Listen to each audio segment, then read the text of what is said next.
እስራኤል በጋዛና በሊባኖስ ጥቃቷን ቀጥላለች። የአሜሪካና የኢራን ስምምነት አጣብቂኝ ውስጥ መውደቁም ተገልጿል። እንዲሁም በጄኔቭ ሊካሄድ የነበረው የአሜሪካና የኢራን ስምምነት የፊርማ ስነስርዓትም ተሰርዟል። የአሜሪካና የኢራን ስምምነት ኢራንና እስራኤል ውስጥ ሌላ ተቃውሞ እየገጠመውም ነው።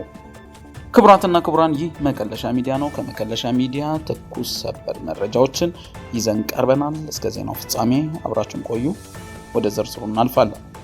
እስራኤል አሜሪካ ባደራደረችው የተኩስ አቁም ስምምነት ከተስማማች በኋላ ባሉት ቀናት ብቻ ከ1000 በላይ ፍልስጤማውያንን መግደሏ ተዘገበ። ፍልስጤማውያን ይህንን ስምምነት በተግባር የማይታይና በስም ብቻ ያለ የተኩስ አቁም ነው ሲሉም እየገለጹት ይገኛሉ። በተመሳሳይ በደቡብ ሊባኖስ ላይ የሚሰነዘረው የእስራኤል የአየር ጥቃት የአሜሪካና የኢራን ስምምነት ወታደራዊ እንቅስቃሴዎች እንዲቆሙ ቢደነግግም አሁንም ቀጥሏል።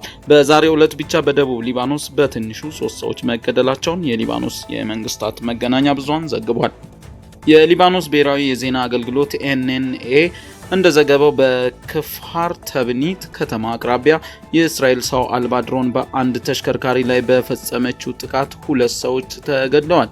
በዛባዲን አካባቢ በተፈጸመ ሌላ ጥቃት ደግሞ 1 ሰው ለህልፈትም ተዳርጓል። ጥቃቶቹ የተፈጸሙት እስራኤል ኃያሏን ከሊባኖስ እንድታስወጣ በሚገፋፋው የአሜሪካና ኢራን ስምምነት ማግስት ቢሆንም የእስራኤል ጦር ግን በሊባኖስ ግዛት ውስጥ እስከ 10 ኪሎ ሜትር ዘልቆ የያዛቸውን ይዞታዎች የሚያሳይ ካርታ ይፋ አድርጓል። ይህ ካርታ የሊባኖስን የባህር ክልልና የተፈጥሮ ጋዛ ፕሮጀክትን የሚገፋ በመሆኑ የ2022ቱን የድንበር ስምምነትም ይጥሳል ተብሏል። በእስራኤል የሀገር ውስጥ ፖለቲካ ጠቅላይ ሚኒስትር ኔታንያሁ ከገዢው ሊኩድ ፓርቲ አባላት ከፍተኛ ጫና እየደረሰባቸው ነው። የፓርቲው አባል የሆኑት ሞሼ ሳዳም ኔታንያሁ ለትራምፕ በቃ ማለት እንዳለባቸውና ከሊባኖስ መውጣት ለእስራኤል ሕልውና ስጋት እንደሆነም በመግለጽ ጥቃቱ ተጠናክሮ እንዲቀጥል ጠይቀዋል። በሌላ በኩል ሂዝቦላ በኢራንና አሜሪካ ስምምነት መበርታቱን አንድ ወገን ብቻ የሚፈጸመውን የተኩስ አቁም አንቀበልም የሚል መልእክት እያስተላለፈ ይገኛል።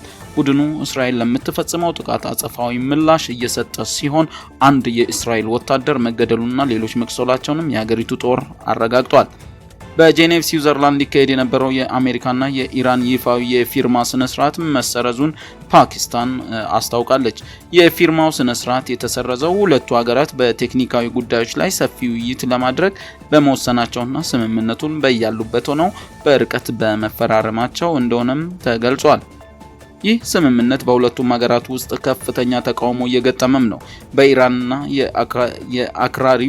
በኢራን የአክራሪው ወገን ደጋፊዎች ስምምነቱን ሲቃወሙ፣ በእስራኤል ደግሞ ተቃዋሚ ፖለቲከኞች ኔታንያሁ ስምምነቱን ውድቅ እንዲያደርጉና በሊባኖስ የምታካሂደው ወታደራዊ ዘመቻ ከኢራን ስምምነት ጋር መያያዝ እንደሌለበት በማሳሰብ ላይ ናቸው። የኢራን ፕሬዝዳንት ፔዜሽኪያን እና የአሜሪካው ፕሬዝዳንት ትራምፕ በስዊዘርላንድ አርብ ዕለት ሊካሄድ የነበረውን በአሜሪካና በኢራን መካከል የተደረሰው የመግባቢያ ስምምነት ይፋዊ የፊርማ ስነስርዓት መሰረዙን ፓኪስታን አስታውቃለች። የፓኪስታን የውጭ ጉዳይ ሚኒስተር ኢሻቅ ዳር ለቢቢሲ እንደተናገሩት ኢራንና የአሜሪካ ስምምነቱ በርቀት ፈርመው ይፋ ስላደረጉት በጄኔቫ ሊካሄድ የነበረው የፊርማ ስነስርዓትም መሰረዙንም ነው ያሳሰቡት። አንድ የፓኪስታን ከፍተኛ ባለስልጣን ቀደም ብለው ለቢቢሲ እንደገለጹት ቀጣዩ የድርድር ምዕራፍ በተናጠል ቴክኒካዊ ደረጃ በርካታ ጉዳዮች የሚነሱበት በመሆኑ የፓኪስታኑ ጠቅላይ ሚኒስትር ሼህባዝ ሻሪፍ ወደ ጄኔቭ የሚያደርጉትን ጉዞ ወደ ሌላ ጊዜ አዘዋውረውታል። የፊርማ ስነስርዓቱም መካሄዱም አጠያያቂ መሆን የጀመረው ሐሙስ ጠዋት ላይ ጠቅላይ ሚኒስተሩ በኤክስ ገጻቸው ካሰፈሩት ጽሑፍ ውስጥ ስለ አርብ ዕለቱ የፊርማ ስነስርዓት የጻፉትን ክፍል ቆርጠው ከሰረዙ በኋላ ነበር።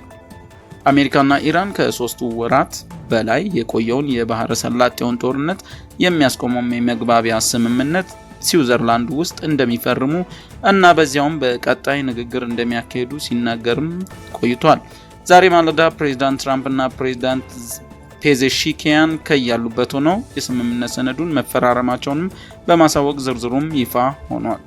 የአሜሪካና የኢራን ስምምነት ኢራንና እስራኤል ውስጥ ሌላ ተቃውሞ እየገጠመውም ነው። የኢራኑ መሪ ሞሽታብ ካሚኒ እና የእስራኤል ጠቅላይ ሚኒስትር ቤንያሚን ኔታንያሁ ለወራት የዘለቀውን ጦርነትን ለማስቆም በኢራንና በአሜሪካ የተፈረመው የመግባቢያ ስምምነት ከበርካታ የዓለም ሀገራትና ተቋማት ተቀባይነት ቢያገኝም በኢራንና በእስራኤል ውስጥ ከሚገኙ አንዳንድ ወገኖች ግን ተቃውሞ እየገጠመው ነው። የኢራን መሪዎች ስምምነቱን ቢፈርሙም የሟች መሪ አያቶላ አሊ ካሚኒ አክራሪ ተከታዮችና ደጋፊዎች በስምምነቱ ደስተኛ አይደሉም። የኢራን ጠቅላይ መሪ በመሆን የአባታቸውን ቦታ የያዙት እና ለወራት የጽሑፍ መልእክት ከማስተላለፍ ውጪ በአደባባይ ያልታዩት ሞጅታባ ካሚኒ በስምምነቱ ላይ ያላቸው አቋም እስካሁን በይፋ አልተገለጸም።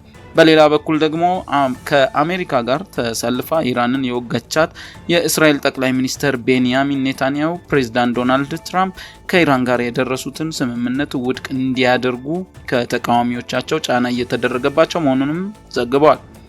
ከነዚህ መካከል የእስራኤል ተቃዋሚ ፓርቲ መሪው አቪጊዶር ሊበርማን ጠቅላይ ሚኒስትር ኔታንያሁ የስምምነቱ አካል እንዳልሆኑ በእስራኤል ሕዝብ ፊት ቆመው ለሀገራቸውና ለዓለም ሀገራት ግልጽ እንዲያደርጉ ጠይቃለሁ በማለት ጥያቄ አቅርበዋል።